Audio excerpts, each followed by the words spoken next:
இணையவழி காவல்துறை சார்பில் புதுவை கடற்கரை சாலையில் நடைபெற்ற விழிப்புணர்வு நிகழ்ச்சி. இணையவழி மோசடிகள் குறித்து காவல்துறை உயர் அதிகாரிகள் பொதுமக்களுக்கு விளக்கம். உருளையன்பேட்டை தொகுதிக்கு உட்பட்ட ராஜாநகர் பகுதிகளில் பொதுமக்களை சந்தித்த சட்டமன்ற உறுப்பினர் நேரு, குறைகளை கேட்டறிந்து விரைவில் நடவடிக்கை எடுக்கப்படும் என உறுதி.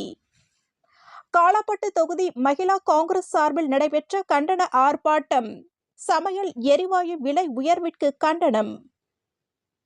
ஜேஇஇ முதல்நிலை தேர்வு முடிவுகள் வெளியீடு. புதுச்சேரி மாநில அளவில் ஆதித்யா வித்யாசரம் பள்ளி மாணவர் ஜோதிராம் முதலிடம் பெற்று சாதனை. லாஸ்பேட்டை தொகுதியில் நடைபெற்ற இலவச மருத்துவ முகாம் சட்டமன்ற உறுப்பினர் வைத்தியநாதன் துவக்கி வைத்தார். மது பிரியர்களின் கூடாரமாக மாறி வரும் திண்டிவனம் அரசு உயர்நிலைப்பள்ளி வளாகம். மதில் சுவர் அமைத்து கல்வித்துறை நடவடிக்கை எடுக்க வேண்டும் என பொதுமக்கள் கோரிக்கை.